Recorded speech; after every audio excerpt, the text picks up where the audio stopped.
সুপ্রিয় দর্শকবৃন্দ, আমি ডাক্তার প্রিয়াঙ্কা পোদ্দার আপনাদের সবাইকে স্বাগত জানাচ্ছি এসিআই ফার্মাসিউটিক্যালস প্রেজেন্টস নিয়মিত নারী স্বাস্থ্য বিষয়ক অনুষ্ঠান ভালো থাকুন নারী পক্ষ থেকে, powered by রেমকোর মেনোজিয়া and বায়োকালজিয়া।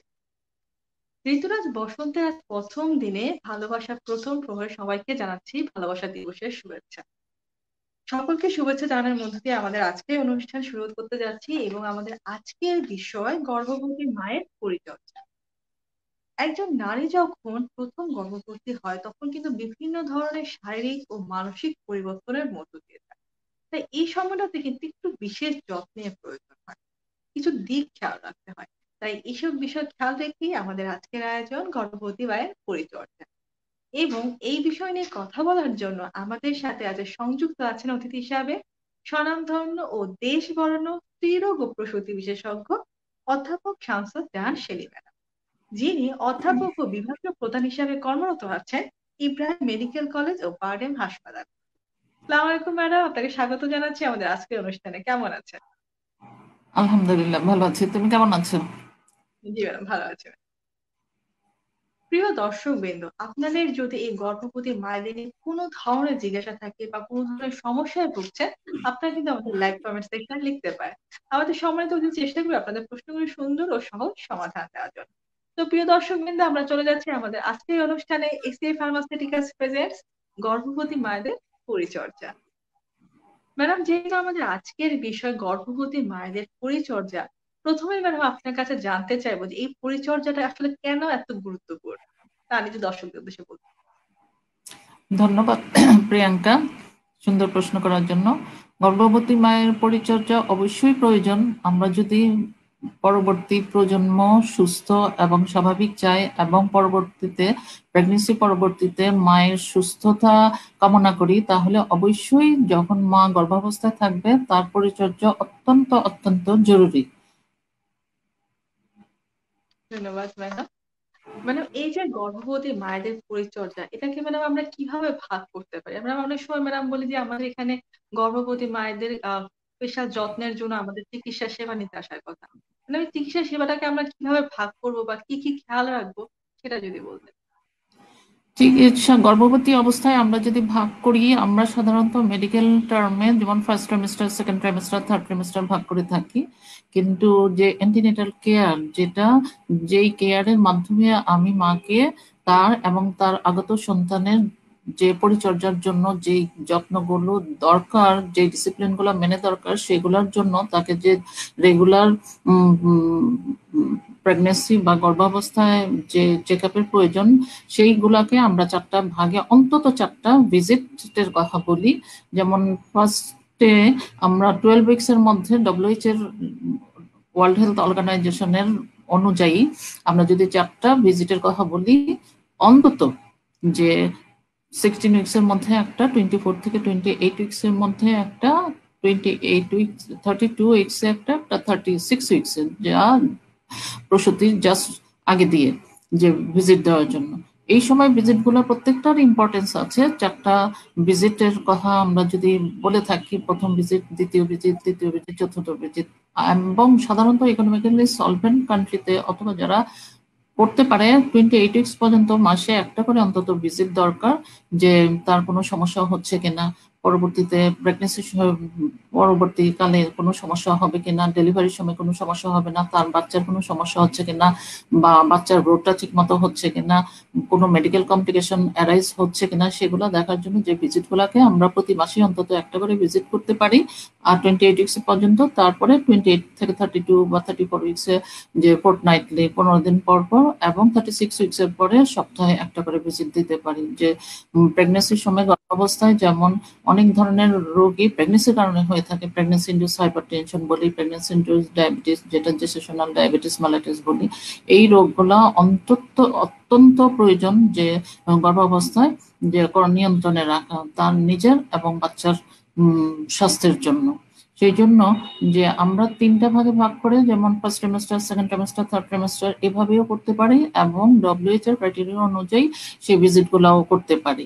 R check আপের ব্যাপারে, যেমন আমরা শুধুমাত্র যে প্রেশার দেখবো বা বায়োকেমিক্যাল কিছু টেস্ট করব সেটা না, আমাদের অত্যন্ত, এখন আমি মনে করি, আমার ব্যক্তিগত মতামত যে কাউন্সিলিং এবং যে মানসিক যে কাউন্সিলিংটা, সাইকোলজিক্যাল কাউন্সিলিংটা খুবই ইম্পর্টেন্ট। কারণ এখন বর্তমানে দেখা যাচ্ছে যে মায়ের যে প্রেগনেন্সিকালীন সময়ে যে অনেক কিছুর সাথে রিলেটেড, যে অটিস্টিক বেবি ডেভেলপমেন্ট হচ্ছে, মেন্টালি সিক বেবি হচ্ছে, এগুলো কিন্তু প্রেগনেন্সির সময় গর্ভাবস্থায় মায়ের যদি ঠিকমতো পরিচর্যা আমরা না করি, অবশ্যই একটা কারণ এখন পর্যন্ত বের হয়নি, অবশ্যই একটা কারণ আমরা বের করে নিয়ে আসতে পারবো অনেক রিসার্চের মাধ্যমে। কিন্তু এই গর্ভাবস্থায় যে পরিচর্যাটা আমি মনে করি যে বাচ্চা, তার ভবিষ্যৎ প্রজন্ম এবং তার নিজের পরবর্তীতে যে সমস্যাগুলো অ্যারাইজ করে, আমরা পরে আলোচনা অবশ্যই করব যে কি কি সমস্যা হতে পারে মায়ের যে বিভিন্ন কারণে, সেগুলা এইগুলোর জন্যই যে প্রিভেন্টিভ মেজার হিসাবে আমরা যে অ্যান্টিনেটাল কেয়ারটা খুবই উল্লেখযোগ্য, যে আমাদের ওই দিকে মনোনিবেশ করতে হবে, মনোযোগ দিতে হবে। ধন্যবাদ ম্যাডাম এত সুন্দর করে বলার জন্য। এবং ম্যাডাম কিন্তু খুব সুন্দর একটা জিনিস উল্লেখ করে দিলেন যে কত দিন দিন পর পর হচ্ছে একজন মাকে ভিজিটে আসতে হবে এবং কেন গুরুত্বপূর্ণ। এবং ম্যাডাম তো মানসিক যত্নের ব্যাপারটাও কিন্তু নজর দিলেন। ম্যাডাম একটা জিনিস জানতে চাইবো, এই যে ম্যাডাম আমরা 4টা ভিজিট মিনিমাম বললাম ম্যাডাম, এই ভিজিট গুলাতে ম্যাডাম আমরা আসলে কি কি পরীক্ষা নিরীক্ষা করতে বলি বা কোন পরীক্ষা নিরীক্ষা গুলার প্রতি হচ্ছে স্পেশাল যত্ন দেওয়া উচিত, সেটা যদি একটু বলতেন ম্যাডাম। আচ্ছা, 4টা ভাগ করে 4টা ভিজিটের কথাই আমি বলি, ডিটেলস সব ভিজিটের মধ্যেই চলে আসবে।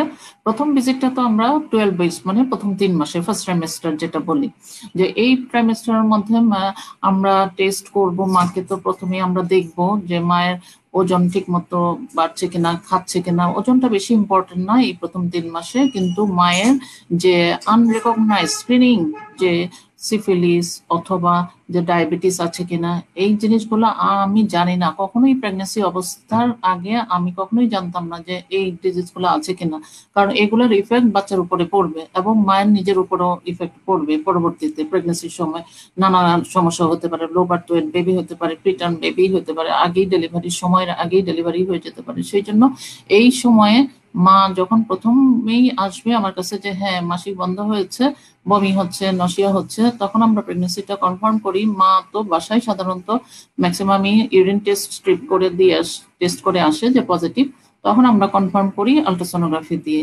আলট্রাসোনোগ্রাফির একটা ইম্পর্টেন্স হলো এই 3 মাসের মধ্যে যে প্রেগনেন্সিটা কোথায় আছে, হার্টবিট আছে কিনা, নাকি মিসক্যারেজ হয়ে যাবে, বাচ্চার ফিটাল পোল বাচ্চাটা আসে নাই, বা টিউবের মধ্যে সাধারণত যে জরায়ের মধ্যে এসে পৌঁছানোর কথা হয় এই 12 উইকস এর মধ্যে পৌঁছে যাওয়ার কথা, সেটা যদি না এসে থাকে, আমরা জানি কমনলি যে এখানে জরায়ু ছাড়া আরে প্রেগনেন্সিটা থাকে, সেটা হলো ফ্যালোপিয়ান টিউব, যেটা নালীর মধ্যে থাকে। সেটা যদি থেকে থাকে খুবই ইমার্জেন্সি, এটা অবশ্যই মেডিকেল অথবা সার্জিক্যাল ট্রিটমেন্টের মাধ্যমে চিকিৎসা দিতে হবে পেশেন্টকে।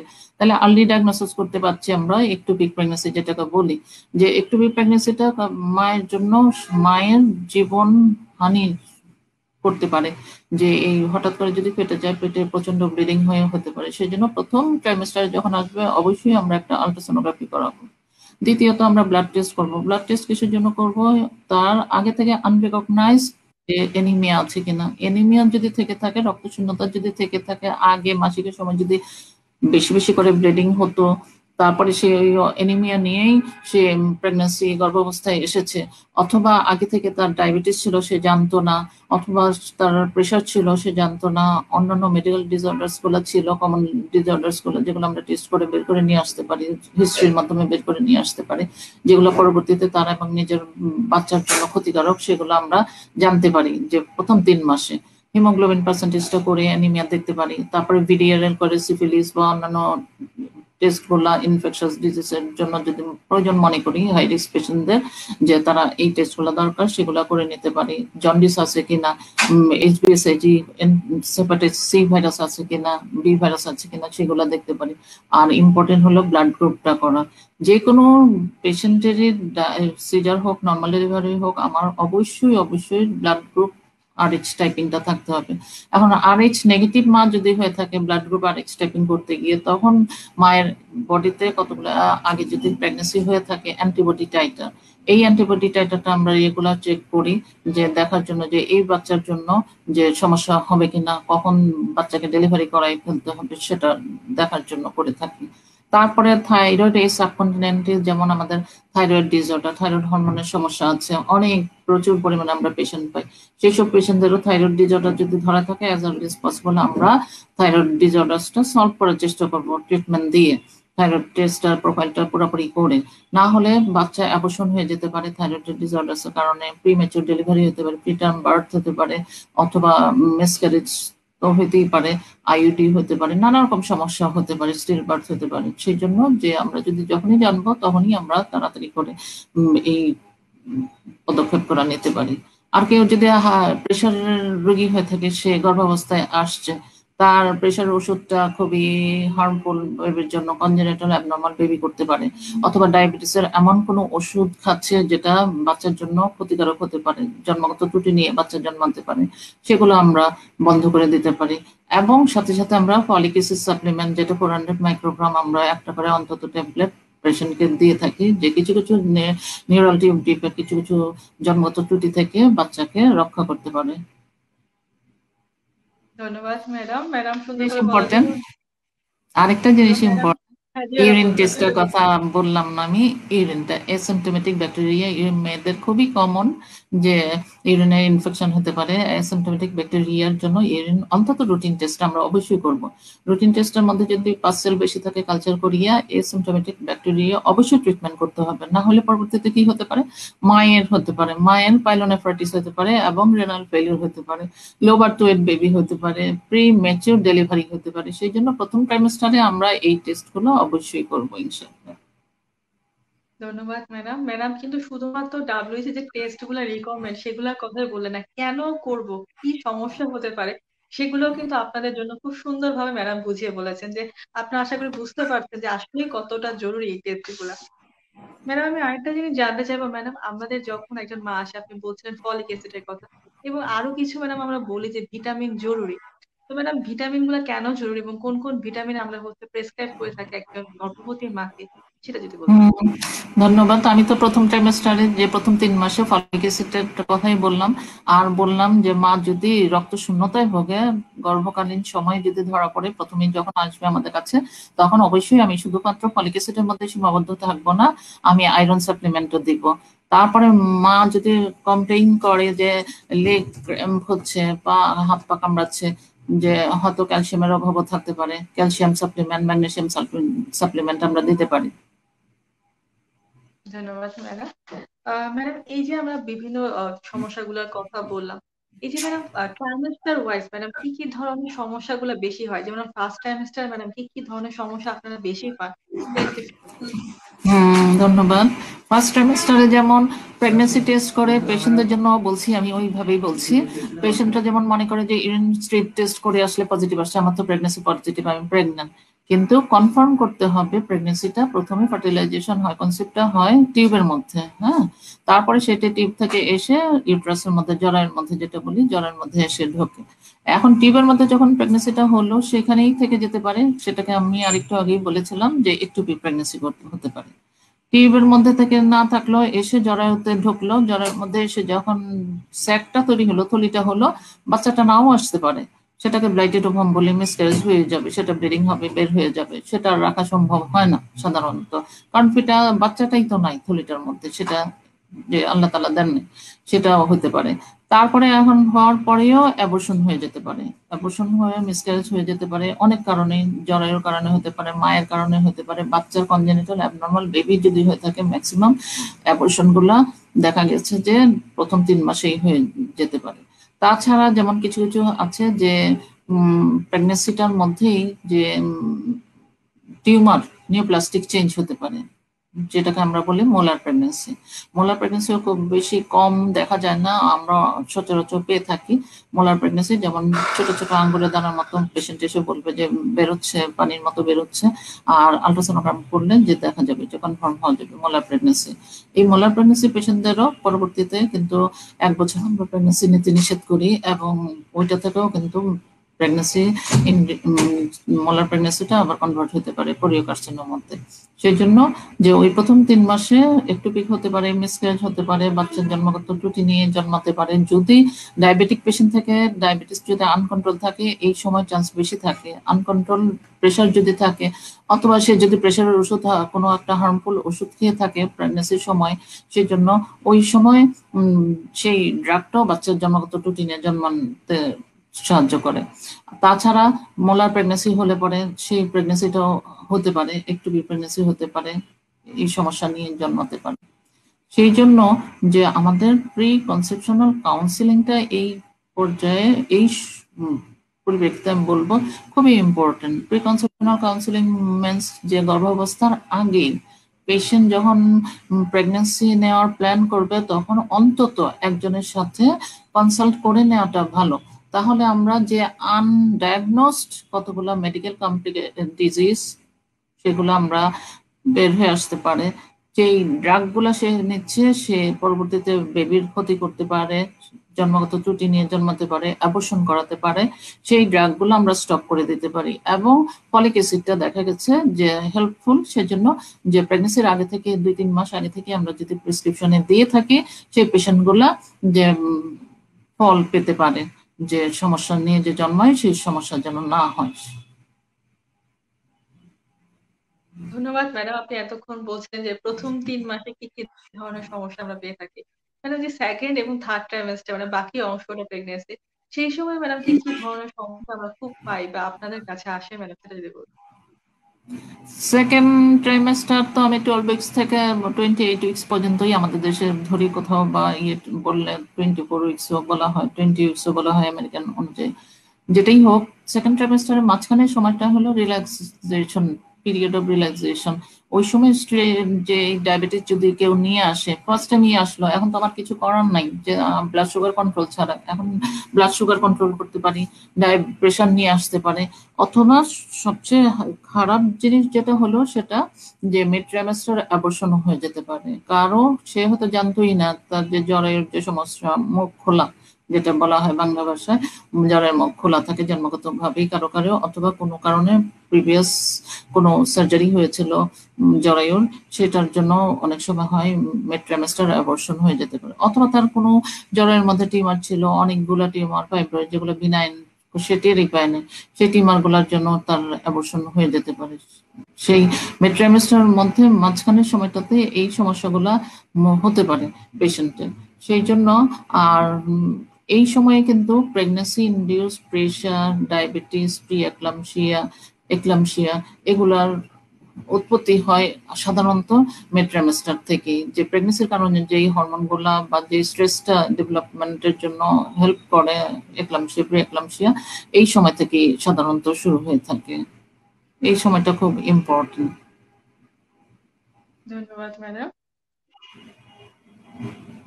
প্রিয় দর্শকবৃন্দ, আমরা দেখছিলাম এসএ ফার্মাসিউটিক্যালস এর সৌজন্যে আমাদের আজকের অনুষ্ঠান গর্ভবতী মায়েদের পরিচর্যা, পাওয়ার্ড বাই রেনকর মেডিকেল এন্ড বায়োটেল ডে। ম্যাডাম, এই মুহূর্তে আমি কিছু দর্শকের প্রশ্ন নিতে চাচ্ছি। ম্যাডাম, নুসরাত জাহান নিশি নামে আমাদের একজন দর্শক জানতে চেয়েছেন, ওনার 24 সপ্তাহে উচ্চ রক্তচাপ ধরা পড়েছে এবং তা ছিল 150/100। ডক্টর তাকে হচ্ছে 4 দফা 3 বেলা, ল্যাবেটা 2 বেলা খেতে বলেছে এবং 15 দিন পর তার প্রেশার চেক করে দেখা গেছে 130/85। এখন উনি 4 দফা 4 বেলা করে খাচ্ছে। উনি জানতে চাচ্ছে প্রেশারের ওষুধ বেশি খেলে কি বাচ্চার উপর কোনো প্রভাব পড়তে পারে কিনা, আর কি করলে তার প্রেশারটা স্বাভাবিক থাকবে। ধন্যবাদ নুসরাত। নুসরাত না প্রশ্ন জি ম্যাম। হ্যাঁ, যে কথাটা বলেছে 24 উইকস অফ প্রেগনেন্সিতে 6 মাসের সময় তার প্রেশার, আমি তো বললামই 5 মাসের পর থেকে সাধারণত প্রেগনেন্সির কারণে প্রেশার গুলো হয়ে থাকে। আগে থেকে যদি না থাকে থাকে অথবা ফ্যামিলিতে যদি বাবা মার হিস্ট্রি থেকে থাকে তাদেরই পটেনশিয়াল রিস্ক যে প্রেশারটা ডেভেলপমেন্টের জন্য। সেই জন্য তাদের আগে থেকেই, যাদের এই প্রসঙ্গে আমি বলে রাখি, যাদের ফ্যামিলিতে প্রেশার হিস্ট্রি আছে অথবা বোন বা নিকটাত্মীয়ের প্রেশারের সমস্যা, ইক্লামশিয়া এগুলোর হিস্ট্রি আছে, তাকে মোর হতে হবে, কনসিয়াস হতে হবে, প্রেশারটা রেগুলার চেক আপ করতে হবে। আর প্রেগনেন্সিতে যেই প্রেশারটা ধরা পড়লো 24 উইকসে সারডোপা আর লেবেটা খাচ্ছেন, যেই ড্রাগ গুলা প্রেসক্রাইব করা হয় সেগুলো সেফ ড্রাগই, যেগুলা বাচ্চার কোনো ক্ষতি করবে না এবং প্লাসেন্টা সার্কুলেশনও বাড়ায়, যেটাতে রক্ত চলাচল বাড়িয়ে বাচ্চার গ্রোথটা যেন ঠিক মতো হয়। প্রেশারের জন্য, কারণ আমরা ম্যাক্সিমামই পাই লো বার্থ ওয়েট বেবি হয়ে থাকে অথবা প্রিটার্ম ডেলিভারি হয়ে থাকে, অথবা আগে থেকেই মায়ের সেভ লাইফ সেভ করার জন্য যদি প্রেশার বেশি হয়ে থাকে, একলামশিয়ার দিকে যেতে থাকে, তখন আমরা ডেলিভারি করাই ফেলি আইট্রোজেনিক, যেটা নিজেরাই আমরা ডিসিশন নিয়ে করাতে হয় সেভ করার জন্য। এখন হলো যে ড্রাগ গুলা দেওয়া হয়েছে সেই ড্রাগ গুলা ঠিকই আছে, কিন্তু আমি এটা বুঝলাম না 15 দিন পরে কেন চেক আপ। প্রেশারের ওষুধ দেওয়ার সাথে সাথে কিন্তু ডেইলি অন্তত 2 বার বা 3 বার প্রেশারটা চেক করতে হবে। সকালে আমার একরকম থাকবে, বিকেলে থাকবে, রাতে থাকবে, হঠাৎ করে 100 ছিল ডায়াস্টোলিক প্রেশারটা। বেশি ইম্পর্টেন্ট হলো ডায়াস্টোলিক প্রেশারটা নিয়ে আমরা সচেতন। আর প্রেশারের সাথে সাথে আমরা ইউরিন টেস্ট বা serum total protein, uric acid, অন্যান্য টেস্টগুলো, kidney function, liver function, enzymes গুলো দেখে থাকি যে লিভার কিডনি এফেক্ট করতে পারে। সেটা চোখের পরীক্ষা করতে হয়, চোখের পরীক্ষা করায় নিতে হয়, যে ফান্ডোস্কোপি বলি আমরা সেটা। এই টেস্টগুলো অবশ্যই প্রেশারের একজন রোগীকে প্রেগনেন্সির সময় করাতে হবে, যে প্রেশার, চোখের যত্ন, তারপরে যে হাত পা ফুলে যাওয়া, প্রোটিনটা কম যদি থাকে। আর প্রেশারের ওষুধগুলা সাধারণত সারডোপা এগুলা সেফ ড্রাগ এবং লেবেটাও সেফ ড্রাগ। লেবেটা যদি পেশেন্টের অ্যাজমার হিস্ট্রি থাকে, যেমন শ্বাসকষ্টের, সাধারণত আমরা অ্যাভয়েড করে অন্য ড্রাগ দিয়ে থাকি। এই ড্রাগগুলো হেল্পফুল। এখন এই ড্রাগগুলো সাধারণত সব ড্রাগেরই কিন্তু কিছু না কিছু সাইড ইফেক্ট আছে, এগুলোতে মাইনর সাইড ইফেক্ট থাকলে মেজর কোনো সাইড ইফেক্ট নাই। ধন্যবাদ ম্যাডাম, আশা করি দর্শক আপনি আপনার প্রশ্নের উত্তর পেয়ে গেছেন। ম্যাডাম আমি আরেকটি প্রশ্ন নিতে চাচ্ছি। ম্যাডাম, সিথি নামে আমাদের একজন দর্শক জানতে চেয়েছেন, ওনার বয়স 25 বছর, উনি হাইপার থাইরয়েডিজমের সমস্যা রয়েছে এবং এটার জন্য উনি কার্বিজল ওষুধটি খাচ্ছেন। কার্বিজল ওষুধটি খেয়ে তা এখন নিয়ন্ত্রণে আছে। উনি জানতে চাচ্ছেন বাচ্চা নিতে চাইলে কি আমাকে আর কোনো বিশেষ দিক খেয়াল রাখতে হবে কি? না, থাইরয়েড হরমোনটা, সাধারণত থাইরয়েড হরমোনটা TSH54, এই দুইটা টেস্টই মোটামুটি করিয়ে নেই আমরা। তারপরে যদি নর্মাল থাকে সে প্রেগনেন্সির জন্য ট্রাই করবে, এবং এই ওষুধটা, মেডিসিনটা বাচ্চার জন্য ক্ষতিকারক না, যে কন্টিনিউ ধন্যবাদ। করতে হবে। আর সবসময় তাকে একজন হরমোন বিশেষজ্ঞের তত্ত্বাবধানে থাকতে হবে, রেগুলার চেক আপে থাকতে হবে। ধন্যবাদ ম্যাডাম, আশা করি দর্শক প্রশ্ন উত্তর পেয়ে গেছে। ম্যাডাম আমি আরেকটি প্রশ্ন নিতে চাচ্ছি। ম্যাডাম, সুরাইয়া নামে আমাদের একজন দর্শক জানতে চেয়েছেন, ওনার বয়স 30 বছর, ওনার হুম। গত 1 বছর আগে ডায়াবেটিস অতিরিক্ত থাকার কারণে একটি বাচ্চা পেটের মধ্যে মারা যায়, খুবই দুঃখের ব্যাপার। উনি জানতে চাচ্ছেন এখন কি উনি বাচ্চা নিতে পারবেন কিনা এবং বাচ্চা নিতে চাইলে কি কি দিক খেয়াল রাখা খুব জরুরি। 29 বছর বয়স। 30 বছর বয়স ম্যাডাম। আর প্রথম বাচ্চা কতদিন আগে হয়েছিল? 1 বছর আগে ম্যাডাম মারা এক গিয়েছে বছর ম্যাডাম। 28 বছর বয়সে। এখন আমি ওকে বলবো যে অ্যাজ আর্লি এজ পসিবল যে ডায়াবেটিসটা কন্ট্রোল করে আমরা কতগুলো টেস্ট করাই, সাথে ডায়াবেটিসের সাথে সাথে অন্যান্য যে প্রেশারের জন্য কিছু টেস্ট করাই রিলেটেড থাকে যেহেতু।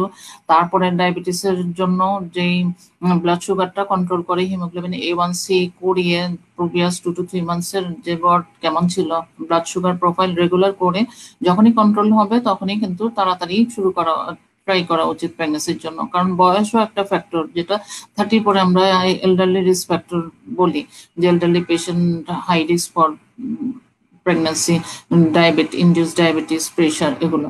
সেই জন্য তার অপেক্ষা করার কোনো প্রয়োজন নাই। হয়তো ব্লাড সুগারটা যদি কন্ট্রোল করে প্রথম, আমি আগে যেটা বললাম যে প্রথম 3 মাসে যে ব্লাড সুগার যার আনকন্ট্রোল থাকে, সে যদি ডায়াবেটিক পেশেন্ট হয়ে থাকে, জেনে থাকে, সে যদি কন্ট্রোল না করে হঠাৎ করে প্রেগনেন্সি আনপ্ল্যান্ড প্রেগনেন্সি নিয়ে নিল, তখন আমি যখনই জানলাম 8 উইকস, 4 to 8 উইকস হলো পিরিয়ড অফ অর্গানোজেনেসিস, যে মিনস আমরা এই সময়টাতে প্রত্যেকটা অঙ্গ প্রত্যঙ্গ তৈরি হয়। এই সময়টাতে যদি হাই ব্লাড সুগার থাকে, এই গ্লুকোজ গিয়ে বাচ্চার জন্মগত ত্রুটি নিয়ে জন্মাতে পারে। সেই জন্যই যখনই যে সে জানবে যে সে ডায়াবেটিক পেশেন্ট, ডায়াবেটিক এবং গর্ভাবস্থায় ডায়াবেটিস ডিফারেন্ট। গর্ভাবস্থার কারণে ডায়াবেটিস হয়, আর আগে থেকে ডায়াবেটিস, যেটা ডায়াবেটিক প্রেগনেন্সি। এখন যাদের ডায়াবেটিস আগে থেকে জানা থাকে তাদের অবশ্যই ডায়াবেটিসটা ভালোভাবে কন্ট্রোল করে তারপরে ডায়েট কন্ট্রোল, এক্সারসাইজ বলি, তারপরে তাকে যদি কন্ট্রোল না হয় সেক্ষেত্রে আমরা মেডিসিন খুব একটা প্রেফার করি না, আমরা ইনসুলিন দিয়েই কন্ট্রোল করার চেষ্টা করি, তাকে নিয়ে কন্ট্রোল করে। আমরা হাই ডোজ দিয়ে ব্লাড সুগারে 1 দিনে 2 দিনে কন্ট্রোল করতে পারি, কিন্তু সেটা প্রকৃত কন্ট্রোল হলো না। রেগুলার একটা নিয়মের মধ্যে ব্লাড সুগার করে করে ইনসুলিনের ডোজ বাড়িয়ে যখন কন্ট্রোল থাকবে, কিছু সময়ের জন্য কন্ট্রোল থাকবে, তারপরে শিওর ট্রাই ফর প্রেগন্যান্সি। তাহলে আমরা দেখা যায় যে অনেক জন্মগত ত্রুটি নিয়ে জন্মায় যে বেবিরা, সেগুলা থেকে আমরা অনেকটা প্রিভেন্ট করতে পারি। ধন্যবাদ ম্যাডাম। এবং তার এখনই ফলিক অ্যাসিড শুরু করা উচিত, ফলিক অ্যাসিড সাপ্লিমেন্ট অবশ্যই এখন থেকে 6 মাস পরেই নেক বা 3 মাস পরেই নেক, এখন থেকেই ফলিক অ্যাসিড শুরু করা উচিত। ধন্যবাদ ম্যাডাম। আশা করি দর্শক ম্যাডাম যে উপদেশটা দিল যে ফলিক অ্যাসিড আপনারা খুব তাড়াতাড়ি শুরু করবেন। ম্যাডাম আরেকটি প্রশ্ন চাচ্ছি, ম্যাডাম ফাতেমা নামে আমাদের একজন দর্শক জানতে চেয়েছেন, ওনার এখন 16 সপ্তাহ চলছে, কিন্তু 2-3 দিন ধরে অল্প অল্প রক্ত যাচ্ছে। ওনাকে হচ্ছে ওনার চিকিৎসক ইনজেকশন, হরমোনের ইনজেকশন দিয়েছেন। উনি জানতে চেয়েছেন এটা কতটুকু কার্যকর এবং এটাই চলবে। আচ্ছা ফাতেমা, আপনার প্রেগন্যান্সিটা কি কনফার্ম করা হয়েছে? যে অনেক সময় 16 সপ্তাহের ম্যাডাম। হ্যাঁ 16 সপ্তাহ, হিসাব অনুযায়ী হতে পারে 16 সপ্তাহ, কিন্তু আল্ট্রাসোনোগ্রাম করে কি করা হয়েছে কনফার্ম? অনেক সময় হয় আমরা প্রেগনেন্সি পাই, যেটা প্র্যাকটিস লাইফে, যে প্রেগনেন্সি ইউরিন টেস্ট করেই প্রেগনেন্সি হয়ে মানে ধরে নিয়ে সে আগাতে থাকে, আর আল্ট্রাসোনোগ্রাম করে যে কনফার্ম করতে হয় সেটা করা হয় না। যেটা হলো যে 16 সপ্তাহে যদি প্রেগনেন্সি ফিটাল পোলটা, বাচ্চার হার্টবিট সবকিছু এসে থাকে, তাহলে যে যদি ব্লিডিং হয়ে থাকে, অনেক কারণেই হতে পারে ব্লিডিং। যেমন যদি কোনো জরায়ুর মধ্যে যদি কোনো টিউমার থেকে থাকে, টিউমারের উপরে যদি হয়ে থাকে, এটা খুব রেয়ার যে প্রেগনেন্সির কারণে, কিন্তু সবচেয়ে বেশি ইম্পর্টেন্ট হলো অনেক সময় জরায়ুর মুখ থেকেও হতে পারে, পলিপ থাকলে সেটাও হতে পারে। অনেক সময় হয় যে নর্মালি প্রেগনেন্সিটা যখন জরায়ুর মধ্যে এসে ঢুকলো, কিছু কিছু ব্লিডিং হতে থাকে, যে ইমপ্ল্যান্টেশন ব্লিডিং বলি, সেটা হয়তো জমে থাকে কিছু কিছু ব্ল্যাকিশ, কিন্তু নতুন করে যদি শুরু হয় সেটা অনেক সময় ফুল প্লাসেন্টা যেটা বলি, ফুলটা নিচে থাকলে অনেক সময় ব্লিডিং হয়। এটার জন্য টেনশন করার কোনো কারণ নাই, আমাকে আগে কনফার্ম করতে হবে, ডায়াগনোসিস কনফার্ম করতে হবে যে কিসের কারণে ব্লিডিংটা হচ্ছে। আমি এখন ব্লিডিং এর কারণ না জেনে যদি ইনজেকশন নেই, ওষুধ খেতে থাকি, কারণটা আমাকে আগে জানতে হবে, আমি মনে করি। ধন্যবাদ ম্যাডাম। প্রিয় দর্শকবৃন্দ, আমরা দেখছিলাম আমাদের আজকের অনুষ্ঠান এসএ ফার্মাসিউটিক্যালসের সৌজন্যে, পাওয়ার্ড বাই রেমকোর মেরিডিয়ান বায়োকাল ডিএক্স, এবং আমাদের অতিথি কথা বলছিলেন গর্ভবতী মায়েদের পরিচর্যা বিষয় নিয়ে। ম্যাডাম আমি একটু জানতে চাইবো ম্যাডাম, এই যে ম্যাডাম থার্ড ট্রাইমেস্টারের দিকে তো ম্যাডাম আমরা চিন্তা করি যে ডেলিভারিটা কিভাবে হবে, অনেকেই আশঙ্কা থাকে এটা কি নর্মাল হবে না সিজার হবে, কোনটা ভালো হবে, কি করব। তো ম্যাডাম ডেলিভারি প্ল্যানের ক্ষেত্রে একজন পেশেন্টকে আমরা কিভাবে কাউন্সেলিং করতে পারি বা কোন দিকটাতে তাদের বিশেষ খেয়াল রাখা উচিত, এটা যদি বলতে পারেন।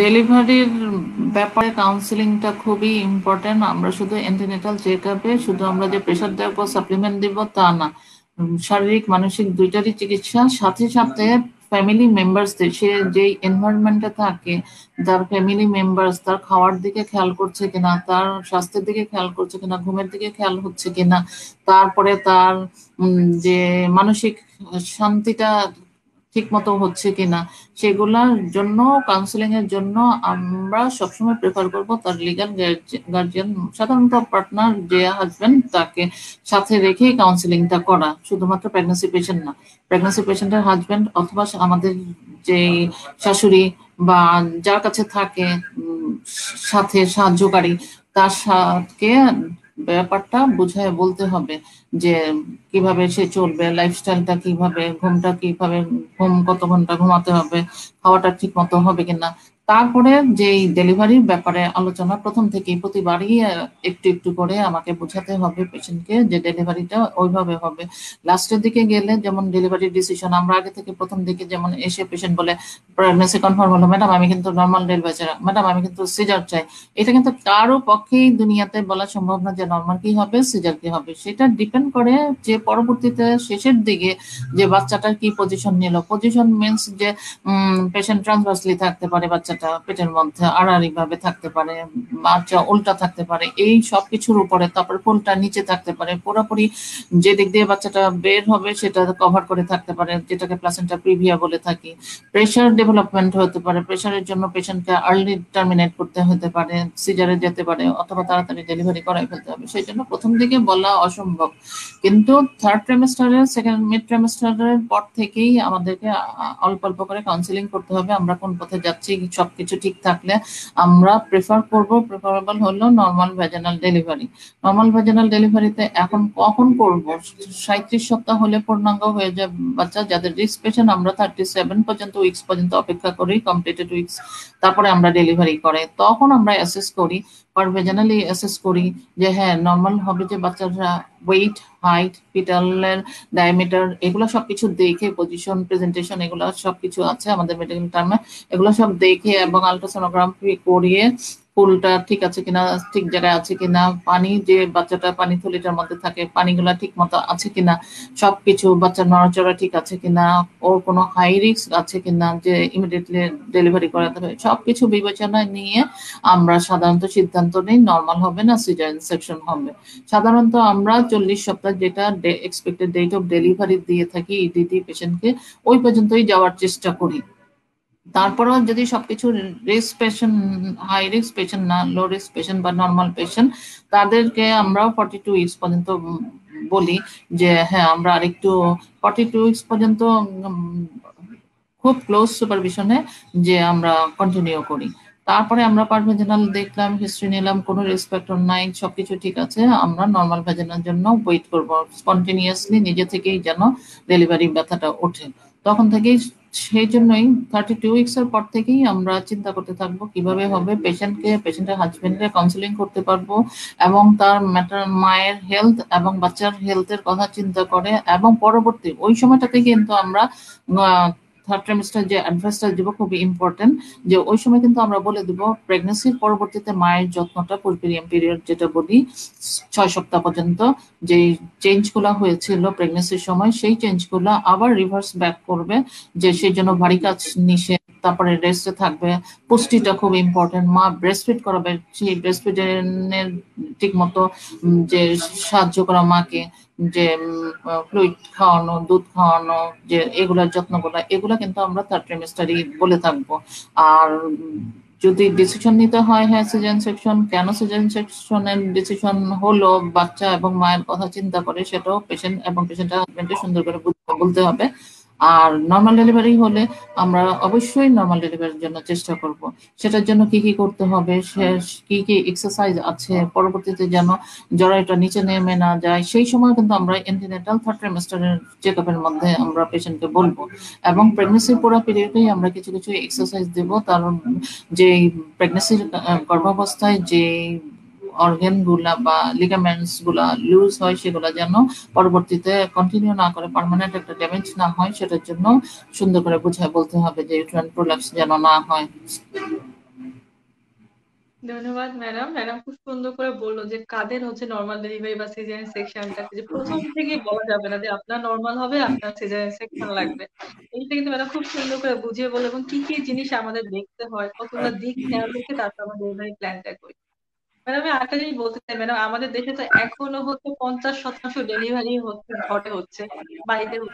তো ম্যাডাম কি কি সাইন দেখলে একটা মায়ের হচ্ছে অতি সত্বর হাসপাতালে যোগাযোগ করা উচিত, সেটা যদি ম্যাডাম দর্শকদের বলে দিন। আমি একটা রিপোর্টে দেখলাম 21% মাত্র হাসপাতালে ডেলিভারি হয়, টারশিয়ারি কেয়ার হসপিটালে। আর 23% যেমন হোম ডেলিভারি হয়, বার্থ অ্যাসিস্ট্যান্ট ওরা করায়, বার্থ অ্যাটেন্ডেন্ট করায়। 70%ই আমাদের যে without any assistance during delivery হয়। সেই জন্য যেই সাইন গুলা সবারই জানা উচিত যে কখন যারা অ্যান্টিনেটাল কেয়ারে আসে, যারা আমরা ডিজিজ ডায়াগনোসিস আনডায়াগনোস ডিজিজ গুলা ডায়াগনোসিস করতে পারলাম, স্ক্রিনিং করলাম বা টেস্ট করে ধরে নিয়ে আসলাম এবং তাদেরকে কাউন্সেলিং করে বলে রাখলাম যে হ্যাঁ এটা হাই রিস্ক পেশেন্ট, যে এইভাবে। কিন্তু যারা আসে না তাদের জন্য আমাদের সবচেয়ে ইম্পর্টেন্ট যে মাস পপুলেশনই আমাদের কিন্তু দেশের ডেভেলপিং কান্ট্রি আমাদের মতো, যে তারা যারা সাহায্য পায় না, অ্যান্টিনেটাল কেয়ার পায় না, তাদের জন্য কি করা উচিত? তাদের অবশ্যই যে যদি ব্লিডিং হয়, মাথা ব্যথা হয়, তারপরে যদি চোখে ঝাপসা দেখে, খিঁচুনি হওয়ার সম্ভাবনা থাকে, প্রস্রাব ঘন ঘন হচ্ছে, রক্তক্ষরণ হচ্ছে, বাচ্চার নড়াচড়া কম হচ্ছে, তারপরে একবার দুবার খিঁচুনি হয়েছে, সেই সব পেশেন্টদের অবশ্যই তাড়াতাড়ি করে হাসপাতালে ট্রান্সফার করতে হবে। যেই whatever the gestational age, যেই অবস্থায় যেই মাসই হোক না কেন গর্ভাবস্থা, তার এই সাইনগুলো থাকলে সাথে সাথে পেশেন্টকে অবশ্যই নিকটবর্তী হাসপাতালে নিয়ে যেতে হবে ডাক্তারের পরামর্শের জন্য। ধন্যবাদ ম্যাডাম। তো প্রিয় দর্শক বৃন্দ, ম্যাডাম কিন্তু বলছিলেন যে কি কি গুরুত্বপূর্ণ সাইন আছে যেগুলো থাকলে অতি সত্বর কিন্তু হাসপাতালে নেওয়াটা জরুরি। সেটা শুধুমাত্র মার জন্য, বাচ্চাটার জন্যও কিন্তু খুব ইম্পর্টেন্ট। ম্যাডাম, আমি একটি প্রশ্ন নিতে চাচ্ছি ম্যাডাম। শান্তা নামে আমাদের একজন দর্শক জানতে চেয়েছেন ম্যাডাম, ওনার এখন 32 সপ্তাহ চলছে, ওনার ডায়াবেটিস রয়েছে এবং ডায়াবেটিস হচ্ছে ডায়েটের মাধ্যমে কন্ট্রোল রয়েছে। ওনাকে ওনার চিকিৎসক রক্তারেক্স নামে একটি ইনজেকশন নিতে বলেছেন। উনি জানতে চেয়েছেন ইনজেকশনটা নেওয়া জরুরি কি? রক্সাডেক্স ইনজেকশনটা হলো আমরা দিয়ে থাকি ডায়াবেটিস হলেই যে দিব তা কিন্তু না। এখন হলো যদি মনে হয় 34-35 উইকস পর্যন্ত সাধারণত আমরা যদি ডেট ঠিক থাকে, বেবির ডেলিভারির ডেটটা ঠিক থাকে, যে জেস্টেশনাল এইজটা ঠিক থাকে, তাহলে 34-35 উইকস এর দিকে বাচ্চার ফুসফুসটা পূর্ণাঙ্গ হয়ে যায়। বাচ্চা ডেলিভারির পরে যে শ্বাসকষ্টটা হয় সেটা হয়ে যায়, যেন না হয় পূর্ণাঙ্গ। কিন্তু কিছু কিছু ক্ষেত্রে ডায়াবেটিস রোগীরা, যেমন blood sugar, uncontrolled blood sugar যদি থাকে বা কন্ট্রোল ব্লাড সুগার, অনেক সময় কি করে বেবির যে লাং সারফেক্টেন্ট সিস্টেম সেটাকে ম্যাচুরেশনে প্রিভেন্ট করে, বাধা দেয়। সেই জন্য আমরা যে স্টেরয়েড ইনজেকশন, ওরালডেক্সন, রক্সাডেক্স ইনজেকশনটা দিয়ে থাকি। এখন যদি মনে হয় আপনাকে, যদি মনে করে থাকে আপনার চিকিৎসক যে হ্যাঁ 32 উইকস, এখন 8 সপ্তাহে, এখন আমরা অবশ্য দিব না। যদি না মনে হয় যে হ্যাঁ আমাকে আগে আগে ডেলিভারি করাই ফেলতে হবে, হইতে পারে, তখন সেই ক্ষেত্রে বাচ্চাটা হয়ে যেন শ্বাসকষ্ট না হয় সেই জন্য আমরা যে ওরাডাক্সান ইনজেকশনটা দিয়ে থাকি। এখন ওরাডাক্সানটা দিলে, এই প্রসঙ্গে আমি আরেকটু বলে দেই যে ওরাডাক্সানটা একটা স্টেরয়েড। এই সময় কিন্তু ব্লাড সুগারটা যাকেই দেওয়া হয় না কেন আমরা দিয়ে থাকি প্রেগনেন্সির সময়, যে বাচ্চার লাং ম্যাচুরেশনের জন্য। এখন দেওয়া হলে ডায়াবেটিক রোগীকে অবশ্যই ব্লাড সুগারটা করতে হবে। আর যদি সে ইনসুলিন পেয়ে থাকে, ব্লাড ইনসুলিনের ডোজটা বাড়িয়ে নিতে হবে ব্লাড সুগার করে, যে ডায়াবেটিসটা রক্তের গ্লুকোজটা পরীক্ষা করে, কারণ ওরাডেক্সনটা রক্তের গ্লুকোজটা বাড়ায়। ধন্যবাদ ম্যাডাম। ম্যাডাম খুব গুরুত্বপূর্ণ একটা পয়েন্টও এটা উল্লেখ করে দিল আপনাদের জন্য। ম্যাডাম, আমি আরেকটি প্রশ্ন নিতে চাচ্ছি ম্যাডাম। টুম্পা নামে আমাদের একজন দর্শক জানতে চেয়েছেন, ওনার বয়স হচ্ছে 35 বছর, ওনার আগে একটি বাচ্চা রয়েছে সিজারের মাধ্যমে হয়েছে। উনি ওনার হাইপার টেনশনের সমস্যা রয়েছে, উচ্চ রক্তচাপ, ওনার জন্য উনি হচ্ছে অ্যামলোডিপিন 5 মিলিগ্রাম 2 বেলা করে। উনি জানতে চাচ্ছে উনি এই বয়সে কি আর বাচ্চা নিতে পারবেন কি? বাচ্চা নেওয়ার জন্য রিপ্রোডাক্টিভ এজ গ্রুপ আমরা তো জানি যে যতক্ষণ পর্যন্ত মাসিক হয় প্রেগনেন্সি হওয়ার চান্স থাকে, কিন্তু যতই বয়স বাড়তে থাকে জন্মগত ত্রুটি নিয়ে জন্মানোর সম্ভাবনা থাকে, কিন্তু সেইগুলোও আমাদের যে পরীক্ষার মাধ্যমে আমরা টেস্ট করে নিতে পারি। এখন 35 বছর বয়সে আজকাল তো অনেকের প্রথম বেবি নেওয়ারও সময় আসে, তখন তো আমরা নিশ্চয়ই মানা করব না যে। আর যদি ব্লাড সুগার কন্ট্রোল করে, প্রেশারটা কন্ট্রোল করে, তারপরে যদি আমি প্রেগনেন্সির জন্য ট্রাই করি এবং রেগুলার চেক আপে থাকি, বাসায় রেগুলার প্রেশার চেক করি, তাহলে আমার মনে হয় নেওয়ার কথা চিন্তা করতে পারেন। ধন্যবাদ ম্যাডাম। এই প্রশ্নটা আসলে অনেকেরই থাকে যখন 35 বছর হয়ে যায় বা 34 বছরের কাছাকাছি, যে পরবর্তীতে বাচ্চা নিতে পারবো কিনা। তো ম্যাডাম, আপনি প্রশ্নটা খুব সুন্দর একটা অ্যান্সার দিয়ে দিলেন। ধন্যবাদ ম্যাডাম। প্রিয় দর্শক বিন্দু, আমরা দেখছিলাম আমাদের আজকের অনুষ্ঠানে এসএ ফার্মাসিউটিক্যালসের সৌজন্যে এবং আমাদের সম্মানিত অতিথি কথা বলছিলেন গর্ভবতী মায়েদের পরিচর্যা নিয়ে। অনেক সুন্দর সুন্দর দিকগুলা কিন্তু ম্যাডাম আপনাদের জন্য তুলে ধরেছেন। তো প্রিয় দর্শক বিন্দু, আমরা একদম অনুষ্ঠানের শেষ প্রান্তে চলে এসেছি। তো তো ম্যাডাম পরিশেষে ম্যাডাম দর্শকদের উদ্দেশ্যে কিছু বলার জন্য অনুরোধ করছি। দর্শকদের এবং দর্শকদের গার্জিয়ানদের উদ্দেশ্যে আমি বলবো যে একটা প্রেগনেন্সি মা খুবই, যখন গর্ভাবস্থা পড়ে তখন শারীরিক মানসিক দুইটার অবস্থার মধ্যে দিয়ে তাকে পার করতে হয়। প্রেগনেন্সির কারণে কিছু হরমোন তৈরি হয় যেগুলো ডিপ্রেশন করায়, সেই ডিপ্রেসিভ ইলনেসটা পার্মানেন্ট হয়ে যেতে পারে প্রেগনেন্সির পরেও। সেই জন্য যে সাপোর্টটা, যে স্পেশাল কেয়ারটা এই সময়টাতে খুবই প্রয়োজন। এখন শুধু মায়ের জন্য না, যে ভবিষ্যৎ প্রজন্ম আসছে, বেবিটা আসছে, সেই বেবির জন্য, যে মা যদি হাসি খুশি থাকে, সুস্থ থাকে মানসিক ভাবে, তার বাচ্চাটাও সুস্থ একটা মানসিক ভাবে সুস্থ জীবনযাপন করতে পারবে পরবর্তীতে। এবং শারীরিক যেটা মায়ের খাওয়ার পুষ্টির অভাব যে যেন কোনোভাবেই না হয়। দেখা গেছে যে প্রেগনেন্সির সময় যে মায়ের যদি পুষ্টির অভাব থেকে থাকে, তাহলে স্টাডিতে দেখা গেছে, 60 বছরের একটা স্টাডি, দেখা গেছে যে পরবর্তীতে ওইসব বাচ্চাদের ডায়াবেটিস, প্রেশার জীবনের পরবর্তীকালে ওদের বেশি রেট। সুতরাং মায়ের পেটে থাকা অবস্থায় অনেক অনেক রোগের জন্ম শুরু হয়। সেই রোগগুলাকে আমরা কিন্তু, যেগুলাকে প্রিভেন্টেবল, যে আমরা যে নিরাময় হিসাবে নিতে পারি, সেটার জন্য যে শুধুমাত্র প্রেগনেন্সি মায়ের না, সাথে আশেপাশের এনভায়রনমেন্ট, বাসার এনভায়রনমেন্ট, ইভেন প্রেগনেন্সি মা যদি কোনো জব করে থাকে, এক্সস্টিভ জব হয়ে থাকে, যে রেস্ট কম হচ্ছে, সেই কর্মস্থলেও কিন্তু থেকেও তাকে চিন্তা করতে হবে, অফিসে চিন্তা করতে হবে যে প্রেগনেন্সি মাটাকে আমি অন্তত 9 মাস, এই 9 মাস 10 মাস সময়টা তেমন বেশি কিছু না, সারা জীবন একটা বাচ্চার জীবন নির্ভর করছে মায়ের উপরে।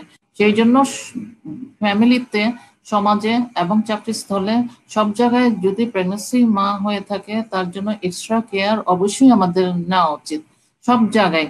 যে মায়ের যদি মানসিক ভাবে অশান্তিতে থাকে, তার ডিপ্রেশন হবে, তার খাওয়ার রুচি কমে যাবে, সে যদি কম খাওয়া দাওয়া করে, ঘুমটা যদি ঠিক মতো না হয়, প্রেশার হতে পারে, হঠাৎ করে প্রেশার বেড়ে যেতে পারে, যারা পটেনশিয়ালি যে হওয়ার সম্ভাবনা থাকে তাদের প্রেশার বেড়ে যেতে পারে, এবং জীবন ঝুঁকির মধ্যে পড়তে পারে। যেমন প্রেশার হঠাৎ করে বেড়ে অনেকের খিঁচুনি হয়, এক্লামশিয়া হয়, এক্লামশিয়ার মধ্যেও মায়ের যে মৃত্যুর রেট, হারটা অনেক বেশি।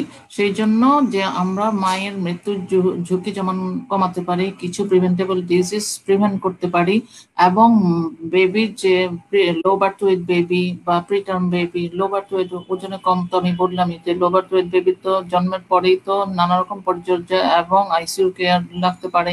পরবর্তীতে এই বেবিটা সার্ভাইভ করে গেলে নানা রকম সমস্যা নিয়ে সে থাকতে পারে। পরবর্তীতে সবকিছু ঠিকঠাক থাকলেও পরবর্তীতে দেখা যাচ্ছে ডায়াবেটিস, প্রেশার হওয়ার সম্ভাবনা থাকে। সুতরাং একটা হেলদি মা প্রেগনেন্সির সময় যদি থেকে থাকে, মানসিকভাবে এবং স্বাস্থ্যগতভাবে আমরা একটা হেলদি বাচ্চা পাচ্ছি। সুতরাং আমাদের সবারই উচিত এবং ফ্যামিলি থেকে সাপোর্ট দেওয়া, ঘুমটা যেন ঠিক মতো হয়, দুপুরে 2 ঘন্টা, রাতে 8 ঘন্টা, টোটাল 10 ঘন্টা যেন ঘুমটা হয়। ঘুম না হইলেও রেস্টের অবশ্যই আমাদের দিকে খেয়াল রাখতে হবে। কিছু সাপ্লিমেন্ট, কিছু প্রোটিন রিচ ফুড গুলা দিতে হবে, আয়রন রিচ ফুড গুলা দিতে হবে। এগুলার দিকে খেয়াল করবো, সাথে সাথে তার রেস্টের দিকে খেয়াল রাখবো, তারপর তার ঘুমটা যেন ঠিক মতো হয় সেটার দিকেও খেয়াল রাখবো, এবং মানসিক দুশ্চিন্তা থেকেও তাকে রিলিফ করব। যে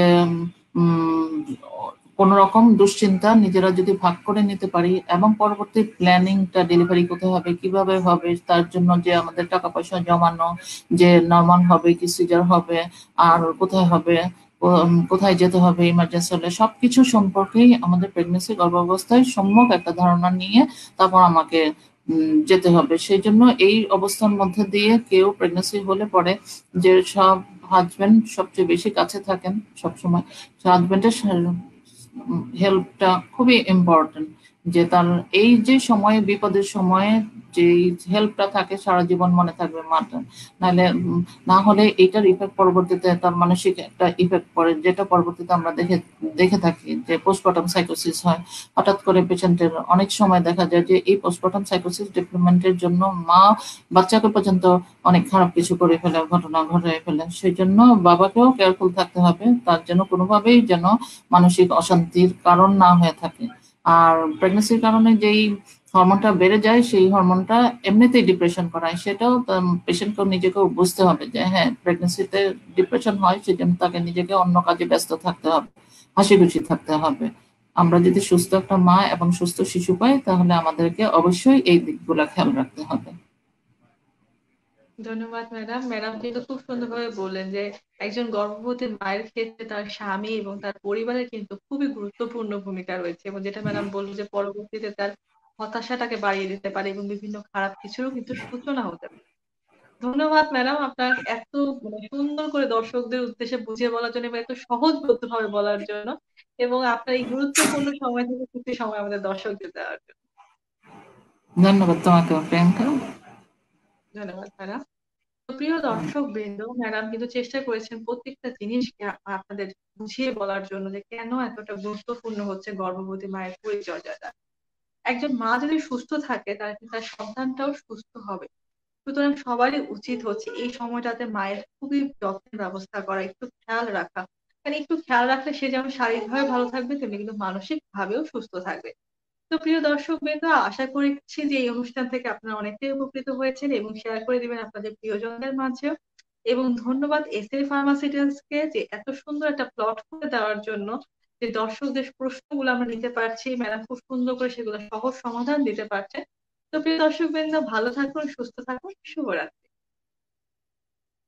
You are watching Raj TV, Jagorone, Bangladesh.